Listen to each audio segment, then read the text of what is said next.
Hey gang, everyone here. Welcome on back to the Cade, as we are hopefully going to be wrapping up this side of the first time playthrough of ours for Dark Souls Remastered, going through the second piece of the DLC, which is all about the Knight Artorias. And what we have had to do in the last couple of episodes was we've managed to find our way down into the Abyss, and we've met what I believe is the overall boss of this entire zone, even more than the dragon that is down here. We've met with Manus, who is the father of the Abyss, and both times we have encountered him, we've had our keysters summarily handed to us. So what we're going to do in this episode is we're going to try something that I remember seeing way back in the day when I first got interested in Dark Souls. It was something that was brought up in the playthroughs that I had watched. Again, this was 5, 6, 7 years ago. And as I understand it, there is a trick, a potential trick to dealing with Manus where you don't actually have to go fight him toe-to-toe, where he definitely has the advantage. Instead, what you can do is you might be able to snipe him from up top with a bow and arrow. Now, I have never actually seen this done, but I figure since I'm 0 for 2 in dealing with him, when I squared off, and the second time I did it, I actually had the benefit of a summon with me, because you can summon Sif to work alongside you, but he doesn't provide much of a distraction, and if anything, he just stayed out of the way and Manus went to town on me. So, irrespective of having no other summons down here, I figure what the heck, let's give it a try. Now, one of the things I had to do is that in order to make sure I could make this work, I have had to beef up my bow quite a bit. So as I will show you once we get down here,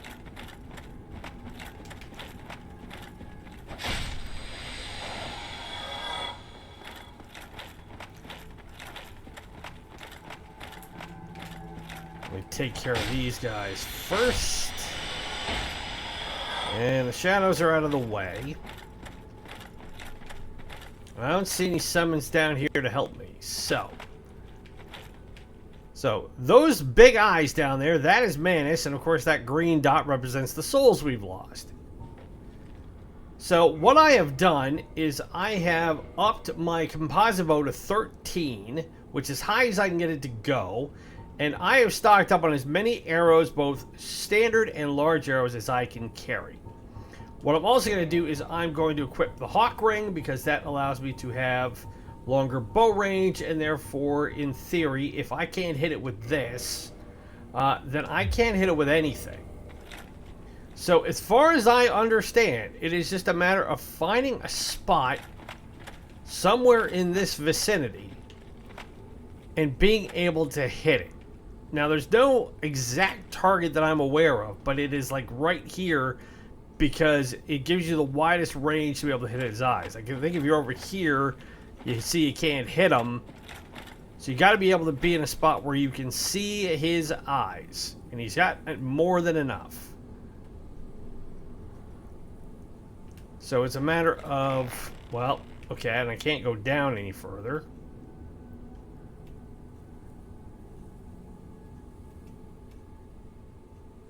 Well, here's hoping. Well, we hit him. Okay. And we hit him for 22 damage. So now that we know we can hit him from here, I think it's just a matter of honing in our targeting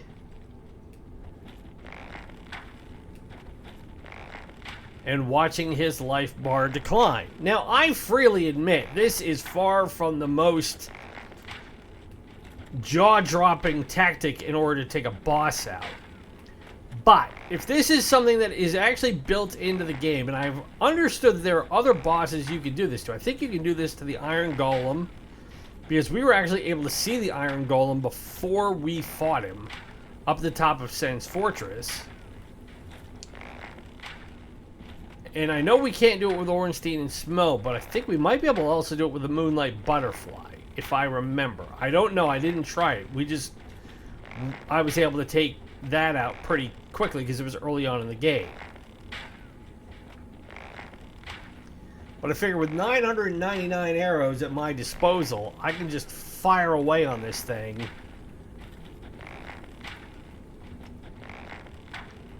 And hopefully just continue to chop it down. Now, personally, I'd love to be able to do this with my Dragon Slayer Great Bow, or I'd also like to be able to just get in there and just take him out with my sword and my shield. But as you witnessed in the last episode, this thing is a whirling dervish of just no. And I've heard that Manus is like the closest thing to a Bloodborne villain or Bloodborne boss that is in Dark Souls. Like he's a precursor to enemies that became very, very prominent in Bloodborne. And of all the From Software games that are in the catalog, Bloodborne is the one I am absolutely least interested in playing. And that's not to imply or suggest in any way that I think it's a bad game or it's a game not worth my time. It is purely down to the aesthetics of the design and the themes of the game. That it is a more of a Victorian steampunk type of game, it just doesn't float my boat. You know, and that's, again, to say nothing of the people who made it. I don't think that's anything to do with From Software. There are a lot of games that a lot of people like, and there are games a lot of people just don't like, you know, and it's one where I chalk up to each their own. I'm sure it's a fine game, but it's just not my thing. Whereas a game like Dark Souls, being a high fantasy game, being an open world sandbox game, this is much more up my street, or at least it's how it's been through the majority of the playthrough. And obviously I will give my overall assessment of it once we hopefully get done. I would say, realistically, if this is the last bit of this DLC we need to go through, provided whether or not we have to fight that big black dragon that's in here, then we are at the end of the game. So, in fact, it was only because I thought this was the way in here was the way to the end of the game, was the only reason why we ended up coming here in the first place. So, clearly I was incorrect in that regard. Like, I thought that was the way back down to Frampt. Or not to Frampt, to Caith.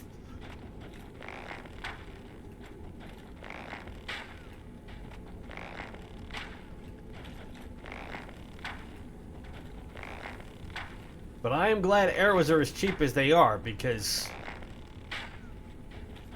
we are burning through them quite a bit. I've already used 105 just to whittle him down this much. Which you can't help but wonder, if it takes this many arrows to put him down, just how big his hit point box is.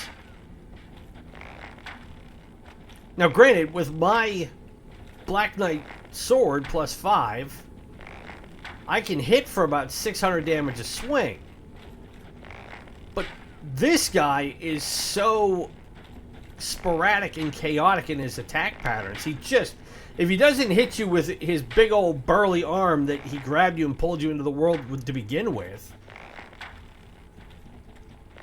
then he hits you with a jumping attack, or he hits you with the staff that he has, or he swings and he picks you up and he throws you around like a rag doll. And then out of nowhere, he launched this huge magic blast to completely wipe me out in one hit. And it was on me before I even knew what he was doing.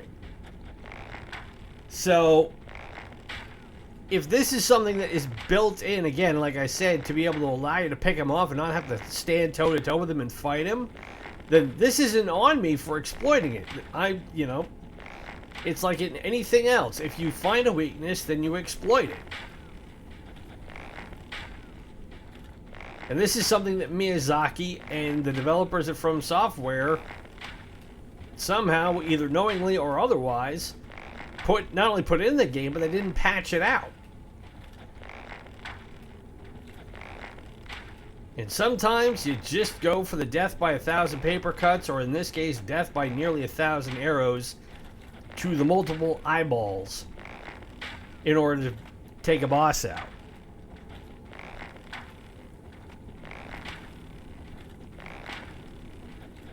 And part of me wishes this was a bit like Horizon Forbidden West, where I could also grab like 3 or 4 arrows and fire them off at once.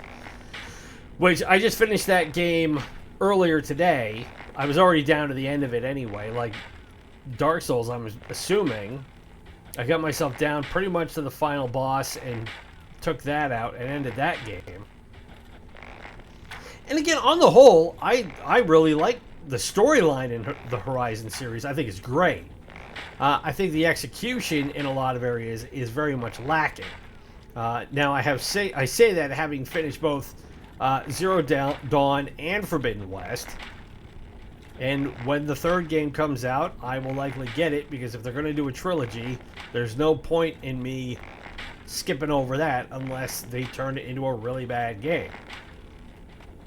Which also speaks to the other 2 games in this trilogy. Because I've heard of, between Dark Souls 2 and Dark Souls 3, I have heard that far and away Dark Souls 3 is the superior game.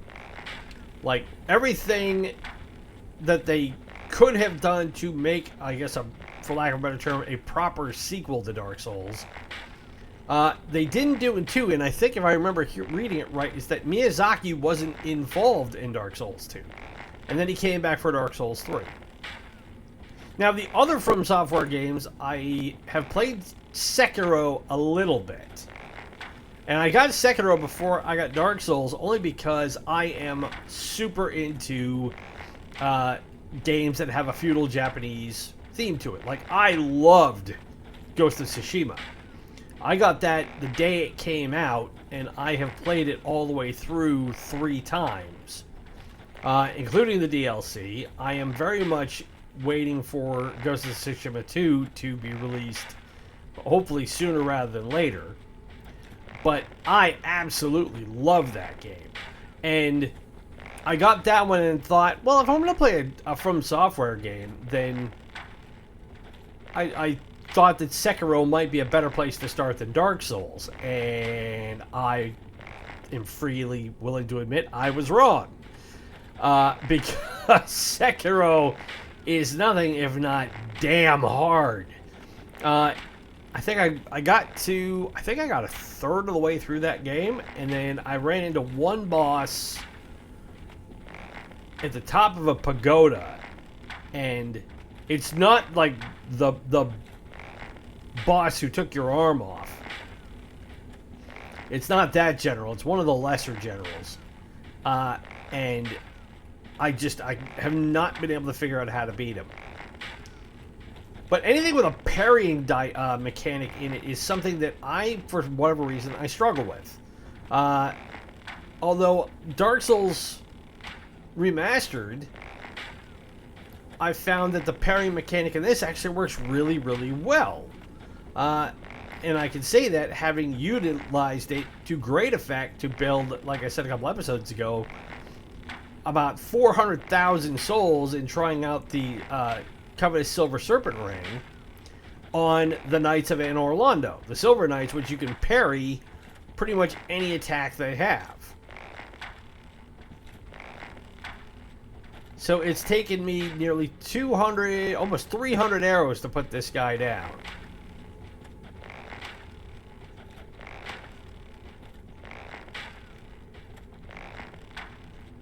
But he's almost gone. I mean, that life bar is just about toast. Part of me thinks if I jump in there now, would it actually go all the way back up to full, or would I fight him at that amount? I'm not even about to try it, because having gone this long doing it this way, I might as well see it all the way through.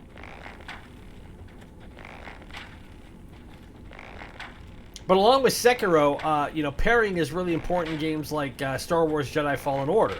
And I'm nothing if not a massive Star Wars junkie. I believe I documented that quite well in our WTF Wednesday a couple weeks ago, where we talked about Star Wars Jedi Power Battles.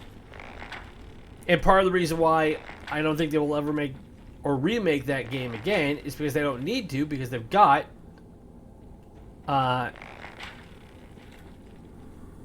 Fallen Order and Jedi Survivor.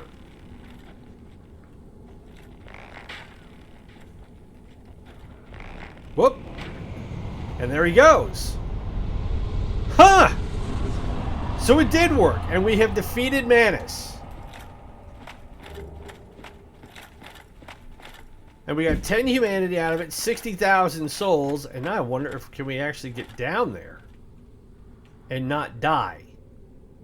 There's a bonfire down there. If this kills me, I'm going to be 8 shades of ticked.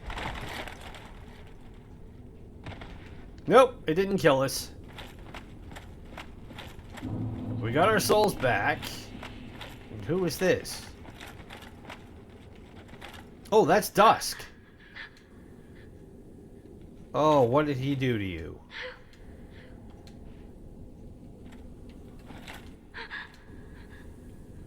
Oh, I don't even want to think about it. If she's too traumatized to speak.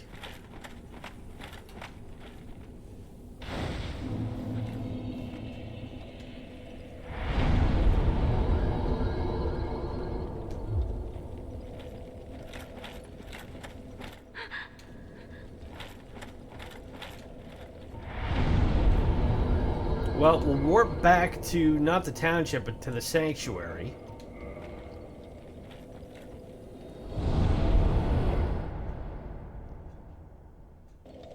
Because Mushroom Lady over here said she's like Dusk's godmother. I have awaited and rid us of that terrible primeval. I salute the please. I thank. I will this is the best way. No one will sing thy praises, for it shall be my purpose. What thou needst, I am. May the flame.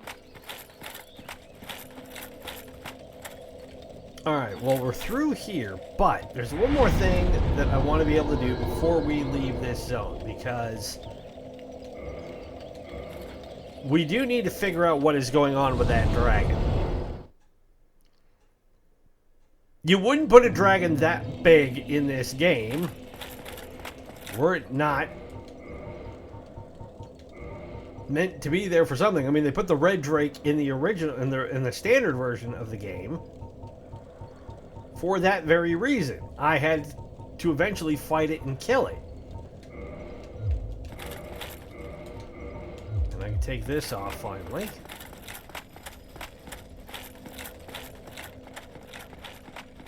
But I also want to talk to the giant and see if he has anything new for me now that Manus is dead. And I should level up. I got 100,000 plus souls on my person.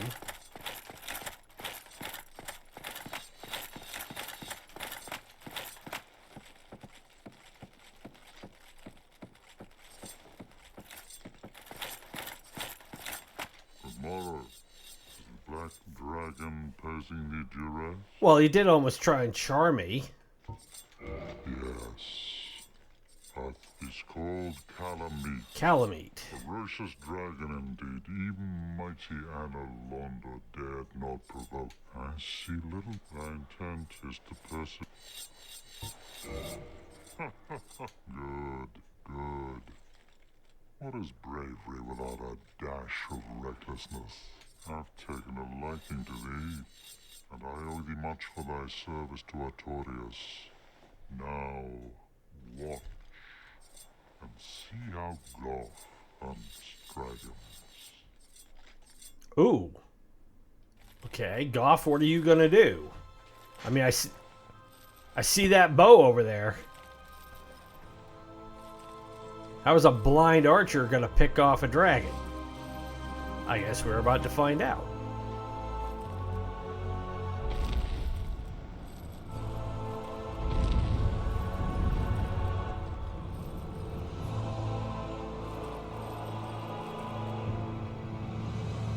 That's an awfully big arrow he's firing.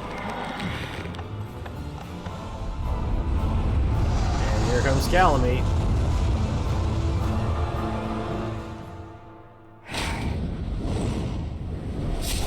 Ooh! Winged it! And then some. And down it goes. Down goes Frazier.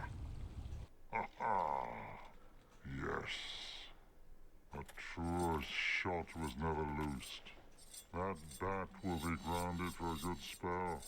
The rest is in thine hands. I await good tidings. Dragon slaying. Knighthood's highest calling. So it looks like now we are in a position where we could Hello there. fight Calamite. Now that we understand what his proper name is. And I know where it is, obviously, because I've already been down there once before. But before I do anything, like I said, I'm going to deposit as many of these souls in my stats as I can. Especially before I run the risk of getting invaded. Nope, not that way. I'm on the bonfire.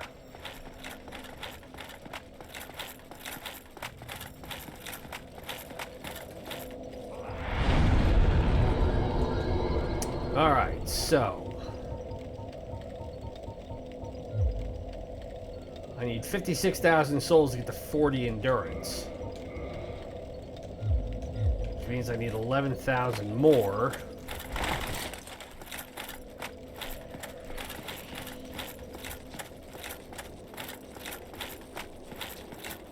I'm pretty sure I can get it from... Well, these are 400 apiece.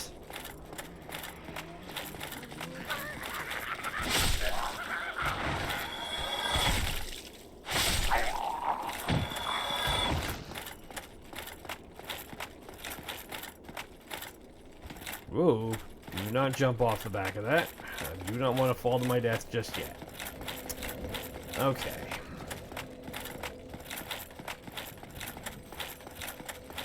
I mean, I've got 47,000 souls. That's the problem, is that I don't... Do I have any that I can burn? Yeah, I do, actually, because I've got Manus' soul. I don't think I'm going to do anything with it. I mean, I could probably get a weapon out of it, but he's a magic user, so you know what? Chew on it. 18,000 more.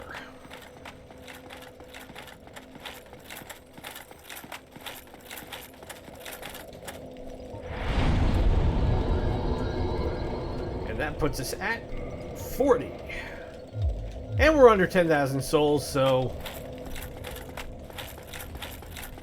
we go do this. If I lose 9,200 souls, I'm not going to be so thoroughly distraught. Not in comparison to losing 72,000 in this area already. That was just... That was stupid.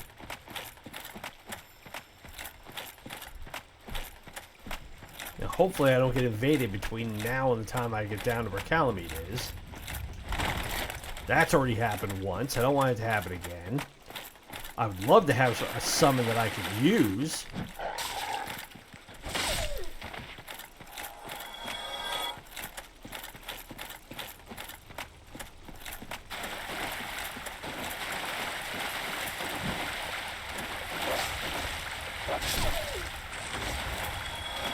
I got 20 Estus flasks, 40 strength, 40 endurance, and we got about 6 minutes to go. Alright, let's give this worm a shot.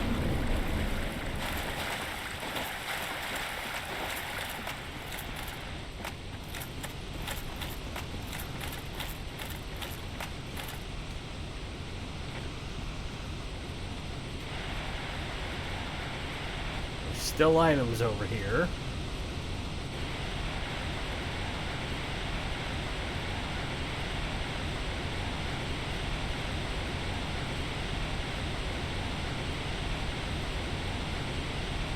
I've got the right rings on. So where is he? There he is. He ain't gonna be too thrilled to see me.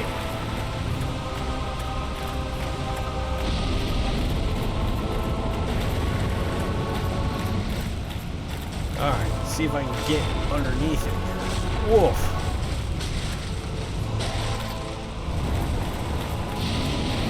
Run away from the fire.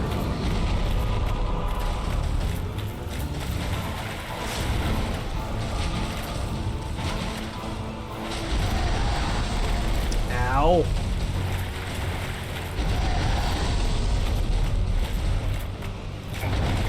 Ow.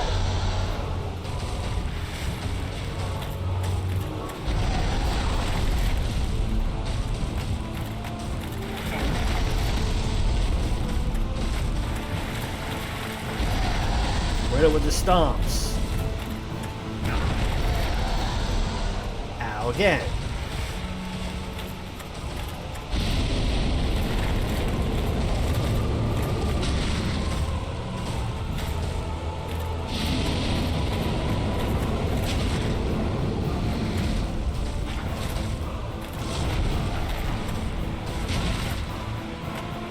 Alright, well this isn't too bad.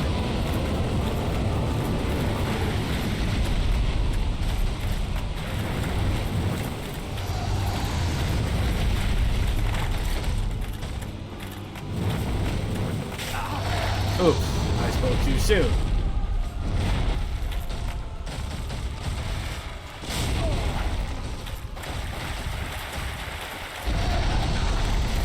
I get stomped on again.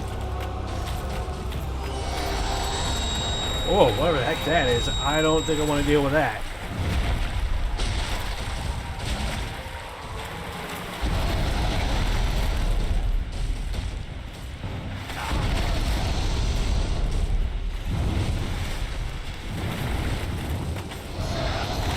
Alright, fly out of the way. Block.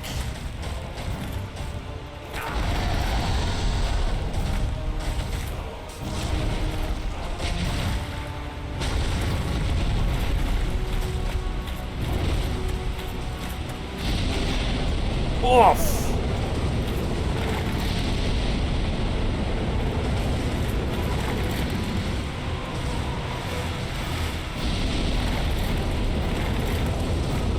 Man, that fire was not fun.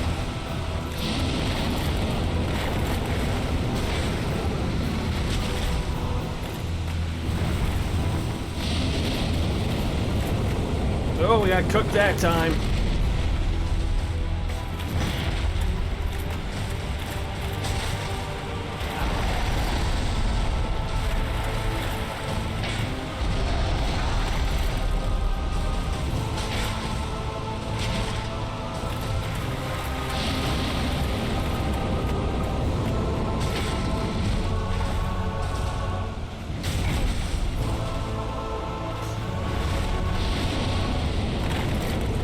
Look out. Alright, we got 10 Estus and he's almost dead.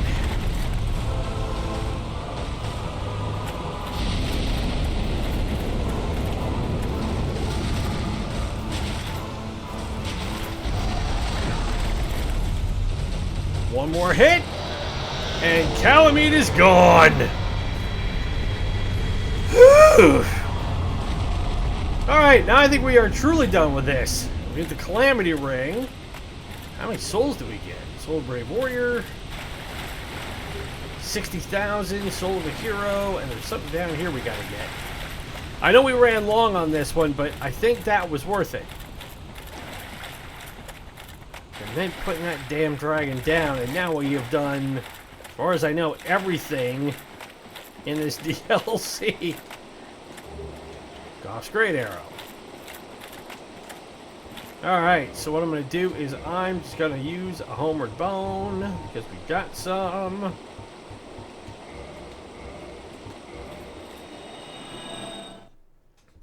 Then we're going to warp out of here. We're going to warp right over to Firelink Shrine.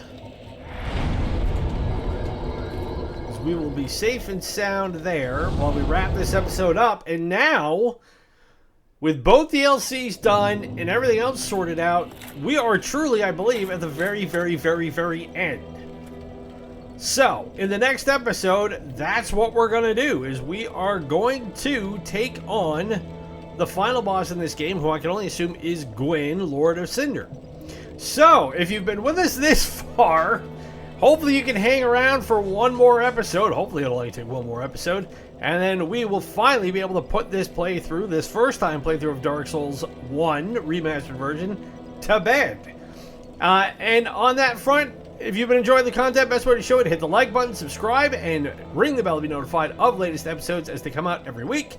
And be sure to follow us on social media, both on Instagram and Threads, at Retrocade. Spread the word about us so we continue to grow this community and make this channel bigger and better. And if there is a game that you would like to see us feature from the Nintendo Entertainment System, the Super Nintendo, the Sega Master System, Sega Genesis, or MegaDrive, SNK, Neo-Geo, Nintendo 64, Sega Saturn, Sega Dreamcast, PlayStation 1, or PlayStation 2, leave it in the comments below or drop me a line on social media. It can be any game from those consoles that you want. My name is Ronan. It's been great to spend this time with you. Be safe, be well, happy gaming, and we'll talk to you again as hopefully we're going to put a bow on Dark Souls Remastered. Bye!